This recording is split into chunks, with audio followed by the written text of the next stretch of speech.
The cafe was always busy in the mornings. People rushed in, ordered their coffee, and ran out. No one had time to look around. No one had time to notice the man who quietly cleaned the floors, wiped the tables, and carried the trash outside. His name was Rayhan. Rayhan was a tall man, with a beard that had grown wild and eyes that looked tired. He never smiled, never talked unless someone asked him something. Most people ignored him. Some even laughed at him. "You're lucky we let you work here," the manager once told him. Rayhan didn't respond. He just nodded and went back to cleaning. There was something strange about him. He never got angry, no matter how badly people treated him. Even when someone spilled coffee and blamed him, he would just say, "I'm sorry," and clean it up. The other workers called him the ghost, because he was always there, but no one really saw him. One man in particular hated Rayhan. His name was Kamran. He came to the cafe every morning, in a shiny black suit and gold watch. He talked loudly, acted important, and made rude jokes. "You look like you came from a garbage dump," he once said to Rayhan, in front of everyone. "Do you even know what a bath is?" People laughed. Rayhan just looked down and kept mopping the floor. But not everyone was unkind. A little girl named Sana often came to the cafe after school. Her mother worked there as a waitress. Sana would sit at the corner table, doing her homework while waiting for her mom's shift to end. She liked Rayhan. Sometimes she would wave at him. Once, she offered him a candy. Rayhan smiled for the first time. It was a small smile, but it was real. "Thank you," he had said softly. Sana was the only person who ever heard his voice sound kind. One rainy evening, the cafe was packed. Kamran entered, annoyed by the wet streets. He pushed past Rayhan roughly. "Move, idiot," he snapped. Rayhan stepped aside without a word. The lights flickered because of the storm. Everyone ignored it and continued talking. Suddenly, the door flew open. 4 men in black coats entered. Their faces were serious. One of them shouted, "Rayhan Khan." The whole cafe turned quiet. Everyone looked around. Rayhan stood near the kitchen door, holding a mop. "Yes," he answered. "Hands where we can see them." The officer barked. Rayhan dropped the mop and raised his hands slowly. One of the men walked up and grabbed his arms. Another officer pulled out handcuffs and locked Rayhan's wrists together. The crowd gasped. "What is happening?" the cafe manager asked, confused. "We are taking him in for questioning," one officer said. Kamran laughed loudly. "Took you long enough. I always knew something was wrong with this guy. He's probably a thief or a spy or something worse." Rayhan said nothing. But as he was being pulled toward the door, he stopped and turned his head slightly. His eyes locked on Kamran. In a calm, cold voice, Rayhan said, "You'll remember me soon." Then he stepped out into the rain, the door closing behind him. Inside the cafe, everyone began whispering. The workers looked at each other in shock. The manager shook his head. "I knew there was something strange about him. Who knows what kind of man he really was?" Sana looked around, confused and scared. "Why did they take him?" she asked her mother. Her mother didn't answer. She didn't know. Outside, the rain poured harder. Rayhan sat in the back of the police van, his eyes staring ahead, but his mind was somewhere else. The handcuffs didn't bother him. In fact, they were part of the plan. Because Rayhan was not who they thought he was. He wasn't a cleaner. He wasn't a nobody. And soon, the world would find out who he really was. Back in the cafe, Kamran finished his coffee and stood up. "Good riddance," he said. "Let's hope they lock that loser up forever." He walked out into the storm, not knowing that his own name was about to come under fire. Because Rayhan had been watching, him listening, taking notes, waiting, for the right time, and now, that time had come. But no one in the cafe knew the truth yet. To them, Rayhan was still just the quiet man with the mop, the man they ignored, the man they laughed at, the man they never imagined would return, without the handcuffs.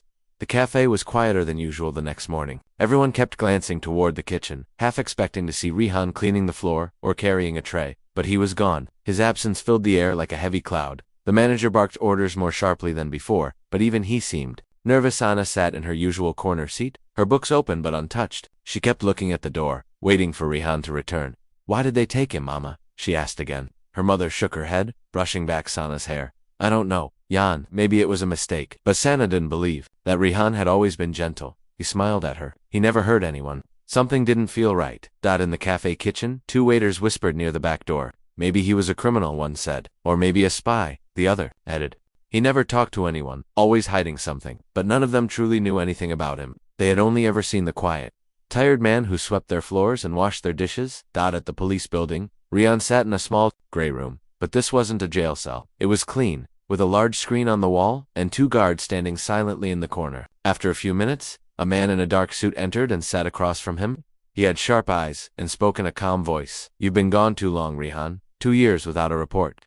Do you even remember who you are?" Rayhan leaned back, relaxed. "I remember everything." The man nodded and placed a file on the table. "Then let's go over it." Kamran Malik, businessman. wealthy, respected by the public. But behind closed doors aren't stealing, illegal property transfers, and bribery. He trusts you now. He thinks you're a nobody. He doesn't think, Rihan replied. He looks down on everyone. That's his weakness. The officer smiled slightly.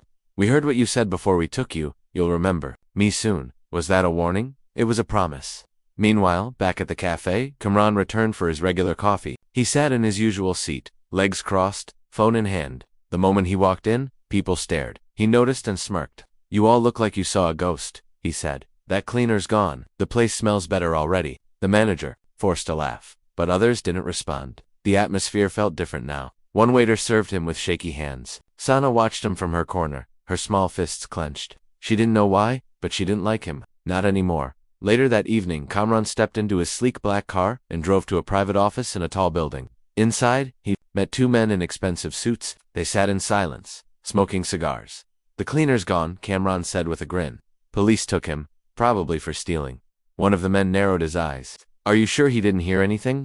Kamran laughed. Please, he was a joke. Could barely speak. Just swept the floor and smiled like an idiot. The second man tapped his fingers on the table. Still, be careful. We have too much riding on this deal. One mistake. There won't be one, Kamran interrupted. Everything's under control. But he was wrong, because the nobody he laughed at was watching. Back in the government facility, Rihan stood in a high-tech command room. Cameras from around the city played on giant screens. Footage from Kamran's office, his phone calls, his financial records all being collected, sorted, and analyzed. One officer turned to Rihan. We're almost ready. Just need one final link between Kamran and the buyers. Once we get that, we can make the arrests. Rihan nodded. I know how to get it. He trusts the cleaner. He'll talk. You're not going back in there, are you? The officer asked. Rihan smiled for the first time in days. He thinks I'm gone. He thinks he's safe. That's when men like him talk the most. The officer raised an eyebrow. You're playing a dangerous game. Rihan looked at the screen showing Kamran's office. So is he. That night Sana sat in bed staring at the small notebook Rihan had given her weeks ago. She didn't know why she kept it. Maybe because it was the only thing left of him. She opened it again, flipping through pages filled with strange symbols, names, and numbers. One name caught her eye, Kamrun Malik. It was written 3 times, circled in red. She rushed to her mother. Mama, look, Rihan wrote this. Why would he write Kamran's name? Her mother frowned. Where did you get this? He gave it to me. Before he left, her mother took the notebook, her eyes filled with worry. We should give this to the police. Sana shook her head. No, give it to him. He's not bad. He needs this. Her mother didn't know what to do. She felt torn, but deep inside, something told her Sana was right. The next morning, Adil, the officer working with Rihan, received a surprise message. A woman had arrived at the front gate of the secure building with her daughter. She was holding a small, worn notebook. When Rehan saw it, he froze. Where did you get this? He asked. The woman looked nervous. You gave it to my daughter. She said you needed it. Rihan opened the book and flipped to the last page. It had a hand-drawn map, a location, a time, and the word delivery. It was the final deal, the biggest one, the one he had been waiting for. He looked at the officer. It's tonight. As the sun set across the city, Rehan prepared to step back into the world that thought he was gone. Kamran had no idea the man he once mocked was returning, not with handcuffs on his wrists, but with truth in his hands. Because, sometimes, the quiet ones aren't weak. Sometimes, they're just waiting for the right moment. Night had fallen, and the city was glowing with headlights and neon signs. Somewhere deep in the heart of the city, inside a building guarded by shadows and secrets, Kamran was preparing for the biggest deal of his life. He had no idea that the man he thought was an Athena joke, a cleaner, a ghost, was now watching his every move from behind a screen. Rehan stood in front of a digital map lit up in red and green points. His eyes focused on one location, an old warehouse by the docks. According to the notebook Sana had returned, a major arms exchange was happening there tonight. This was the moment he had waited 2 long years for.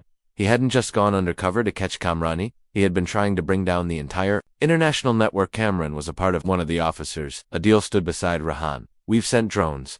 The place is crawling with men, at least 20 armed guards. This won't be easy, Rehan nodded. It never was meant to be easy. He walked to the locker room and opened a metal case. Inside was his real uniform, black boots, a bulletproof vest, an encrypted radio, and his old ID badge. Officer Rehan Aftab, Special Operations Unit. He put everything on slowly, calmly, as if he was stepping back into the skin of the man he had hidden for so long. Just as he zipped his vest, his phone buzzed. A message from an unknown number, still pretending to be someone else. Ghost Rehan stared at the screen. He knew that voice. It belonged to Adil, a corrupt officer who had vanished after helping Kamran years ago. Rehan replied with one word. Tonight. He turned to Adil. If he's here, the game is bigger than we thought. I'll go in first. I need to be close to Kamran. When I give the signal, move in. Adil hesitated. You're not worried they'll recognize you? Rehan gave a small smile. They never really looked at me. That's the problem. At the dockside warehouse, Kamran arrived in his black car. He stepped out, adjusting his gold watch and fixing his expensive coat.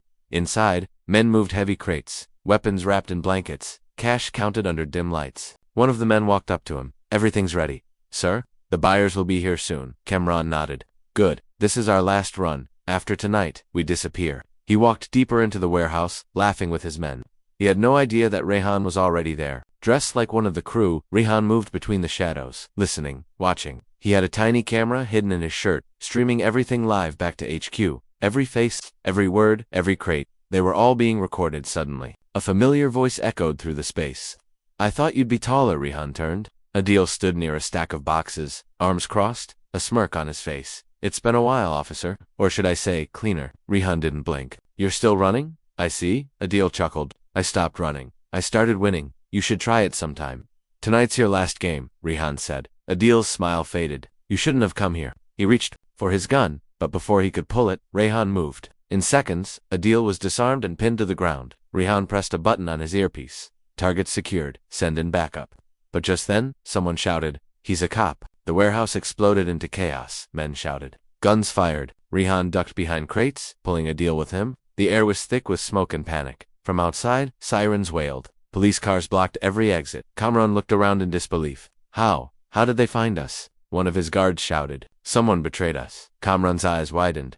Rehan, that cleaner. It was him. It was him all along. He tried to escape through the back, but Rehan caught him. They stared at each other under the flickering warehouse light. Kamran looked furious. You lied to me. No, Rehan said. You lied to everyone. I just listened. Kamran lunged at him, but Rehan was faster. He grabbed Kamran, twisted his arm, and forced him to the ground. He pulled out a new pair of handcuffs, the same kind he once wore, and clicked them shut on Kamran's wrists. You'll remember me now, he said. Within minutes, the warehouse was surrounded. All the men were arrested. The crates were seized. The evidence was more than enough. Back at HQ, officers watched the footage in shock. Rehan walked Kamran outside. Journalists snapped photos. Crowds gathered behind police lines. Everyone wanted to know who the man was, the quiet cleaner who turned out to be the hero. Sana and her mother watched it all on TV. The little girl smiled. I knew he was special. At the station, Kamran refused to speak. But Rehan didn't need his words. The evidence spoke louder than any confession. Rehan handed over the notebook. This little book cracked your empire, he said. A gift from a little girl. Later that night, Rehan sat alone on a rooftop, looking out over the city lights. Adil joined him. You did it, Adil said. Rehan nodded. Not alone. Adil looked at him. What now? Rehan took a deep breath. Now, I disappear again. Someone else out there needs a ghost. Because that was who he was. Not a cleaner. Not a nobody. But a man who lived in silence, waited in shadows, and struck when no one saw him coming. And this time, the handcuffs came off only to lock up those who thought they were untouchable. The news spread like wildfire. Every major TV channel, newspaper, and social media platform ran the same headline. Undercover officer exposes $1 million arms network. But the part that shocked everyone the most was the name of the officer, Rehan Khan, the same man people had ignored, insulted, and looked down on as a simple cafe cleaner was now being called a national hero. Back at the cafe, the atmosphere had completely changed. People spoke in hushed voices, embarrassed by the way they had treated him. The manager, who used to yell at Rehan for cleaning slowly, now watched the TV with a pale face. The staff couldn't believe it. He was right here, mopping the floor, one of the waiters whispered, and we didn't even know. Sana walked proudly into the cafe with her mother, holding the newspaper in her hand. She pointed to Rehan's picture on the front page. See, I told you he wasn't bad. Her mother smiled but felt guilt deep inside. She had always told Sana not to talk too much to Rehan, just in case. Now, she wished she had been kinder. Meanwhile, Kamran sat in a cold prison cell, his expensive watch taken away, his custom suit replaced with a dull prison uniform. His pride had been shattered. The world now saw him for what he truly was, a criminal hiding behind a mask of wealth. He couldn't stop thinking about Rehan's face when he placed the handcuffs on him. The same handcuffs Kamran had once mocked. The taste of defeat was bitter. At the Central Intelligence Office, Rehan was given a hero's welcome. Applause echoed through the hallway as he entered. Officers stood to greet him. Some shook his hand, others saluted. For a moment he felt proud, but also uncomfortable. He hadn't done this for fame. He had done it for justice, for truth, and for people like Sana. The department offered him a high-rank position, a chance to train new recruits, and work in an office for a change. But Rehan declined politely. I don't belong behind a desk, he said. Not yet. Later that day, he asked for a ride back to the cafe. I need to return something, he told Adil. When he arrived, the entire staff fell silent. People stared at him as if they were seeing a ghost. Rihan ignored them and walked straight to Sana, who jumped up with a bright smile. You came back, she said happily. Rihan knelt down and held out a small badge. It was a plastic toy badge one Sana had once given him when she played detective at the cafe. This belongs to you, Rihan said softly. You were the first person to believe in me. Sana's eyes sparkled. You're a real hero. Rihan shook his head. You are too. He then stood and faced the cafe staff. You all thought I was nobody, that I didn't matter. But that's not why I came here today. I'm not here for an apology. I just want you to remember something. Person has a story. Even the quiet ones, especially the quiet ones. Without waiting for a reply, Rehan turned and left. But the peace didn't last long. That evening, Adil called him urgently. There's a problem, he said. Kamran's lawyer is trying to twist the story. They're saying you used illegal methods to catch him, that you were never authorized. Rehan sighed. Of course they would. They can't fight the truth, so they'll try to twist it. We're handling it, Adil said. But there's something else. Kamran had a partner, a silent investor. We don't have a name yet, but we believe that person is still out. Theron may want revenge. Rehan leaned against the wall, his mind already racing. Did you check Kamran's call logs? Yes, most were encrypted. But there was one call made yesterday, from prison. Just one number. Find out who owns it, Rehan said. That next day, Rehan received an unmarked envelope. Inside was a single photo. It was of Sana and her mother outside the cafe. On the back, written in neat letters, were the words, Heroes Fall Too. His blood ran cold. Someone was watching them. He rushed to the cafe but found it closed early. The owner said Sana's mother had taken her home, saying she felt unwell. Rehan wasted no time. He called Agil and asked for a protection team to be sent immediately to their home. By the time Rehan reached the apartment building, night had fallen. The street was quiet, too quiet. He noticed a black car parked across the street with tinted windows. Without hesitation, he walked toward the building. Inside, the door to their apartment was slightly open. He pushed it carefully. Sana, he called out. It's me, Rehan. A sound came from the kitchen. Rehan drove through the city streets, his jaw clenched and eyes focused. The video played again in his mind. Sana's scared face, the dark room, the cold voice threatening to make her disappear. Every second mattered now. He couldn't let fear control him. He had faced dangerous men before, but this was different. This wasn't just about justice anymore. It was personal. His phone buzzed again. Another message. This time it showed coordinates. A location on the outskirts of the city, an old textile factory that had been abandoned for years. The message was short. Come alone, 1 hour, or don't come at all. He parked his car a few streets away and continued on foot.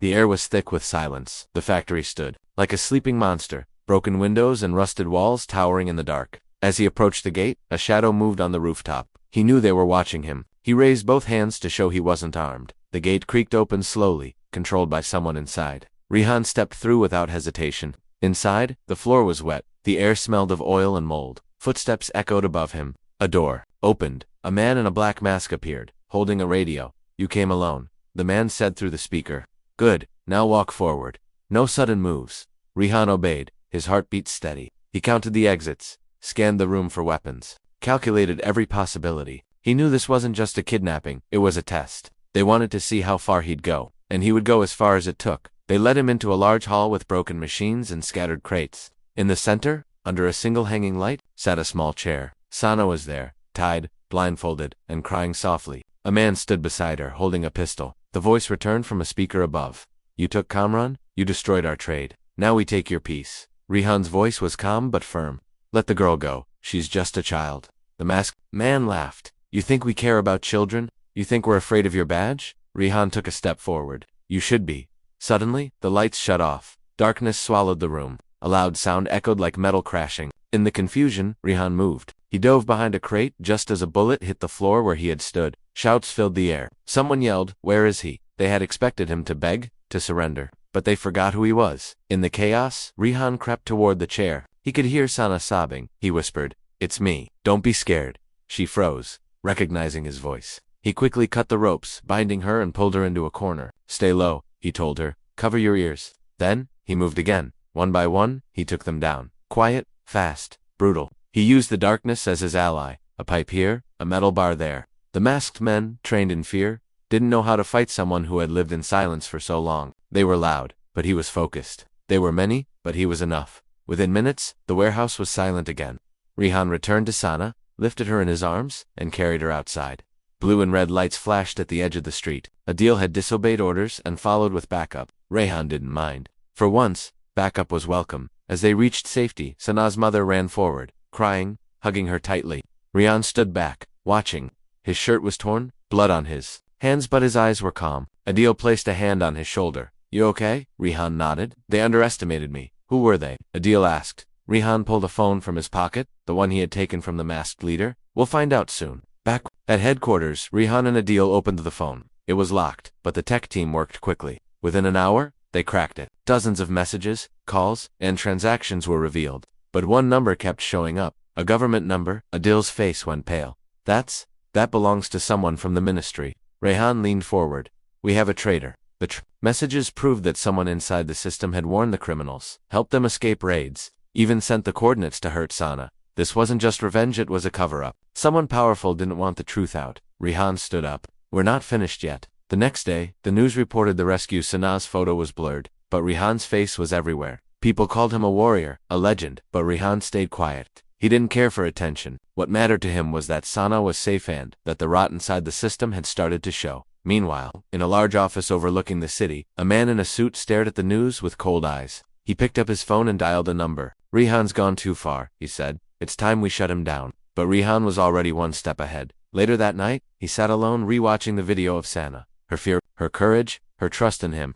It gave him strength, he whispered to himself. They thought I was just a cleaner, a nobody, but I've only just begun. Because for Rayhan, this wasn't just a mission anymore. This was war. The office was quiet, but tension filled the air like smoke. Rayhan stood at the center of the intelligence briefing room as the screens around him displayed names, photos, and red lines connecting high-ranking officials to underground networks. The deeper they looked into the phone taken from the mast, the clearer it became. Someone inside the system had been feeding information to the criminals from the start. A senior officer stepped forward. The number you traced belongs to Hamid Zafar, Deputy Director of Internal Affairs. Adil looked shocked. He's one of the highest in the ministry. Are you sure? Rayhan nodded. All messages were routed through his office. He leaked information during investigations, helped Kamran build his empire. And now he's trying to erase me because I got too close.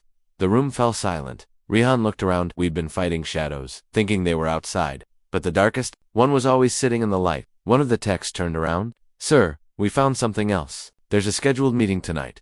Private location is encrypted, but we cracked it. It's a warehouse near the old train station. Rayhan's eyes narrowed. Hamid's meeting someone. Adil leaned forward. Probably the rest of the syndicate. If we catch him there, we catch them all. But we can't go loud, Rayhan said. If he sees police, he'll run or worse, destroy evidence. Rayhan stepped back, thinking hard. This was risky. Hamid had power, connections, and protection. But Rayhan had something stronger, truth and the will to finish what he started. I'll go in, he said. Alone, again. Adil opened his mouth to argue but stopped. He saw the look in Rayhan's eyes.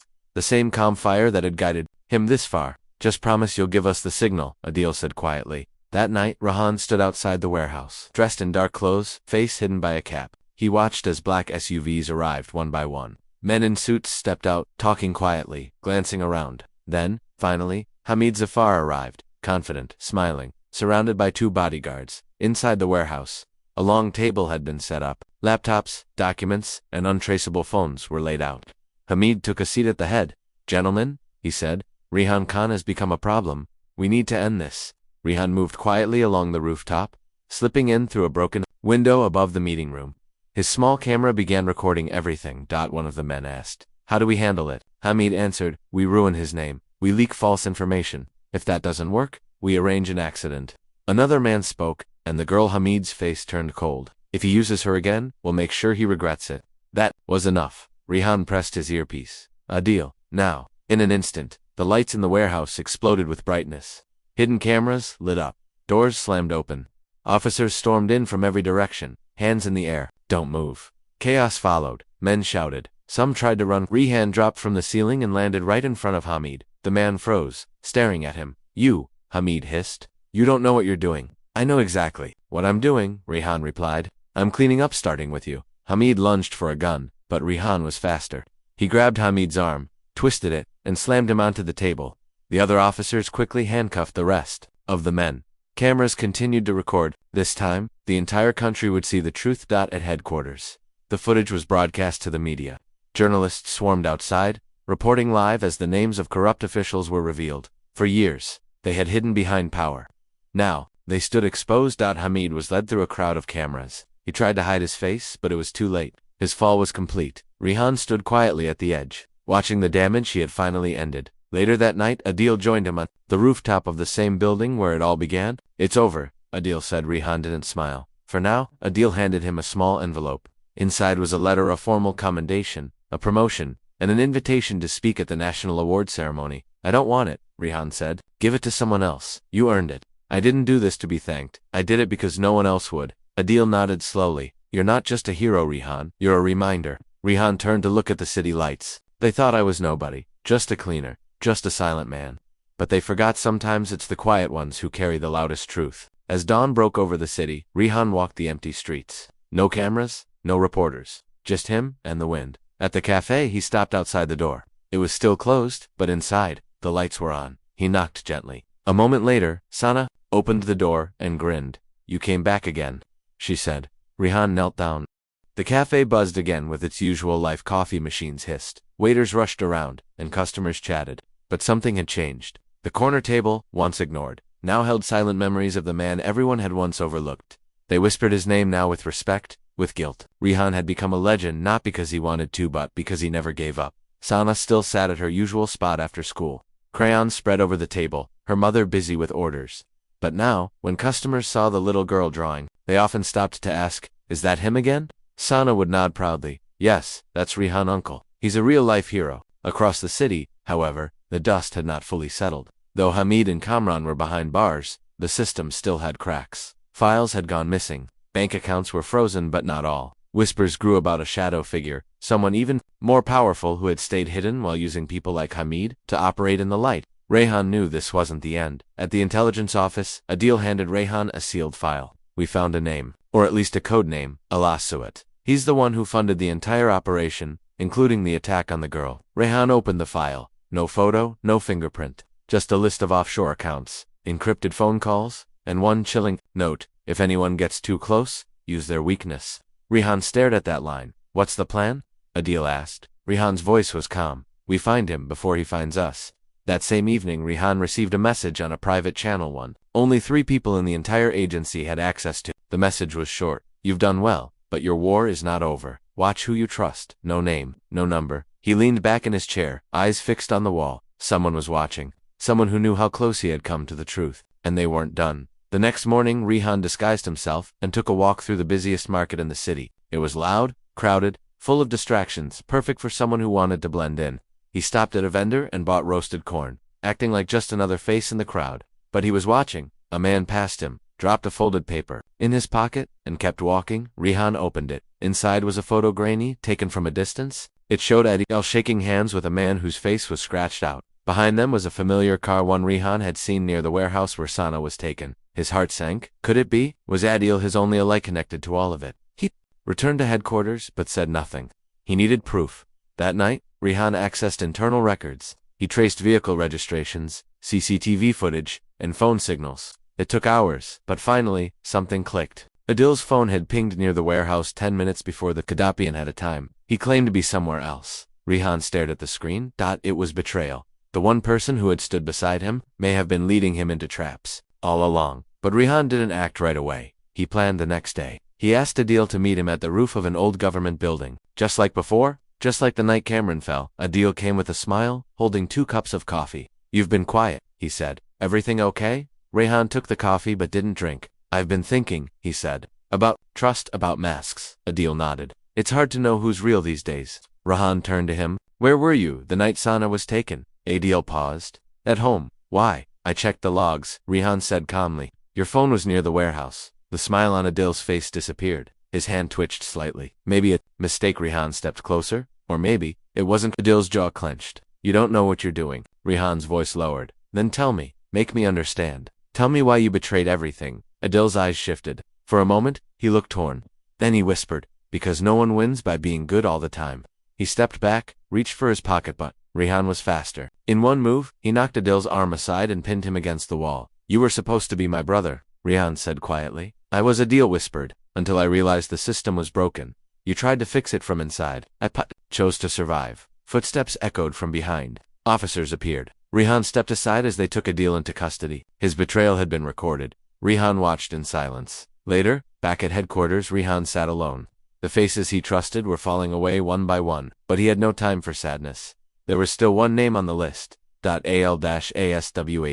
The faceless man pulling the strings. Rihan opened a new file. Inside were images of data servers, bank transactions, and private jets. Each clue pointed to someone hiding outside the country. He stared at the screen, and then whispered, "I'm coming for you." Because this wasn't about revenge anymore. It was about finishing the war that started the day they thought he was just a nobody.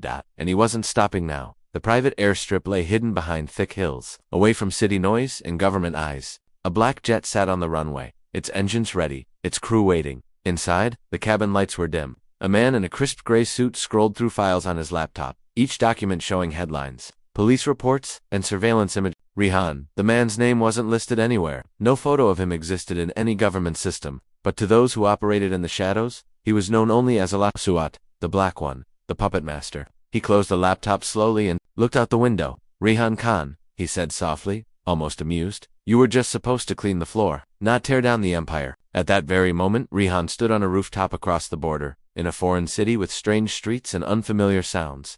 His mission had taken him far from home, but his focus never wavered. He had followed the money, traced encrypted calls, flipped every clue until they all led here to Al-Aswad. Adil's betrayal had been a shock, but it opened the final door. Through him, Rihan had found offshore accounts, secret warehouses, and finally a list of departing flights connected to a name that didn't exist. Now he stood ready to face the man no one dared to challenge. He moved through the shadows, blending into the airfield like he belonged there. Dressed as a mechanic, he carried a toolbox rigged with a small tracking device and a recording chip. He reached the base of the jet stairs and paused. Inside, Al-Aswad received a message on his satellite phone. "He's here," he smiled. "Of course he is." Suddenly, the lights in the cabin flickered. The engines died. A voice echoed from the doorway. "You've been running long enough." Al-Aswad turned slowly to see Rihan at the top of the steps, his eyes cold, determined. Two guards moved forward, but before they reached him, Rihan pulled a small canister from his belt and threw it. Smoke filled the room. Confusion followed. Within seconds, the guards were down, and Rihan faced Al-Aswad alone. The two men stared at each other. "You destroyed everything I built," Al-Aswad said. "You built it on fear and blood," Rihan replied. "I just brought light." Al-Aswad stepped closer. "And for what? Recognition? Medals? You'll be forgotten, just like every honest man in a corrupt world." Rihan's eyes narrowed. "I don't need to be remembered. I just need you to stop." Al-Aswad tried to pull a weapon from under the table, but Rihan was faster. A quick move, a twist, and the man fell hard onto the floor. Rihan cuffed his hands with the same steel shackles once placed on him by Kamran. Outside, Interpol agents moved in. They had been alerted by Rihan through encrypted channels. Cameras rolled. Officers recorded the arrest of the man the world didn't even know existed. News spread instantly. Mysterious criminal mastermind known as Al-Aswad captured an international sting back home. Sana watched the news with wide eyes. She turned to her mother. "He did it. He got the last one." Her mother smiled through tears. "Yes, Jan, he kept his promise." The cafe put up a small photo near the register. Rihan, holding Sana's hand on the day he returned her notebook. A small sign beneath reads, "Sometimes heroes sweep quietly." A week later, Rihan returned home. No welcome party, no speeches, just a quiet morning, the way he liked it. He walked through the city streets, now free of shadows. The names that once ruled the underworld had been erased by truth, courage, and persistence. He entered the cafe and took his old seat near the window. Sana saw him first. She ran across the floor and hugged him tight. "I knew you'd come back," he smiled. "I promised, didn't I?"